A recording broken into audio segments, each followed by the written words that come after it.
മദ്യനയ ഇടപാടിൽ 100 കോടി രൂപയുടെ കിക്ക് ബാക്ക് ആം ആദ്മി പാർട്ടിക്ക് കിട്ടിയെന്ന് ചൂണ്ടിക്കാട്ടിയാണ് അരവിന്ദ് കെജ്രിവാളിനെ മാർച്ച് 21 രാത്രി എൻഫോഴ്സ്മെന്റ് ഡയറക്ടറേറ്റ് അറസ്റ്റ് ചെയ്തത്. 50 ദിവസങ്ങൾക്കു ശേഷം കേജ്രിവാൾ പുറത്തിറങ്ങുന്നത് കത്തിയാളുന്ന തെരഞ്ഞെടുപ്പ് ചൂടിലേക്കാണ്. ദില്ലിയിലും പഞ്ചാബിലും കേജ്രിവാളിന്റെ സാന്നിധ്യം നിർണായകമാകും. UP അടക്കമുള്ള സംസ്ഥാനങ്ങളിൽ ഇന്ത്യ സഖ്യത്തിനായും കേജ്രിവാൾ പ്രചാരണത്തിനിറങ്ങിയേക്കും. വർഗീയത കുത്തിനിറച്ച പ്രസംഗങ്ങളാണ് ഓരോ പ്രചാരണ റാലിയിലും പ്രധാനമന്ത്രി നരേന്ദ്രമോദി നടത്തുന്നത്. അധികാരത്തിലെത്തിയാൽ 2 മാസത്തിനുള്ളിൽ 30 ലക്ഷം പേർക്ക് ജോലിയാണ് പ്രധാനമന്ത്രിയെ പ്രതിരോധിക്കാൻ ഇന്ത്യ സഖ്യത്തിന്റെ വാഗ്ദാനം. കോർപ്പറേറ്റുകൾക്ക് വേണ്ടിയല്ല, പാവപ്പെട്ടവർക്ക് വേണ്ടിയാകും ഇന്ത്യ സഖ്യത്തിന്റെ സർക്കാർ എന്ന പ്രചാരണത്തെ പ്രതിരോധിക്കാൻ അദാനിയെയും അംബാനിയെയും പ്രധാനമന്ത്രി നരേന്ദ്രമോദിക്ക് തള്ളിപ്പറയേണ്ടിയും വന്നു. ഇത്തരത്തിൽ വാക്പോരുകൾ കൊണ്ട് കൊടുങ്കാറ്റായി മാറുന്ന തെരഞ്ഞെടുപ്പിനിടയിലേക്കാണ് അരവിന്ദ് കെജ്രിവാൾ കൂടിയെത്തുന്നത്.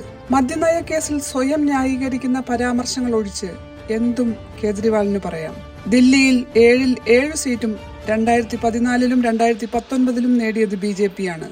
ഇത്തവണ അതേ ലക്ഷ്യം തന്നെയാണ് BJPക്ക്. കേജ്രിവാളിന്റെ അറസ്റ്റുണ്ടാക്കിയ സഹതാപ തരംഗത്തിനൊപ്പം ഇപ്പോൾ കേജ്രിവാൾ പുറത്തിറങ്ങുമ്പോൾ ഉണ്ടാകുന്ന ആവേശവും ദില്ലി രാഷ്ട്രീയത്തിൽ വലിയ ചലനങ്ങൾ ഉണ്ടാക്കാം.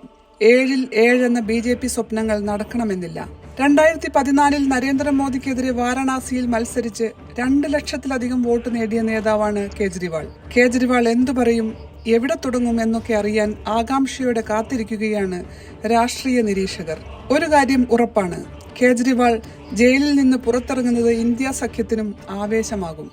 ജൂൺ 1 വരെ 21 ദിവസത്തേക്കാണ് കേജ്രിവാളിന് സുപ്രീം കോടതി ജാമ്യം അനുവദിച്ചിരിക്കുന്നത്.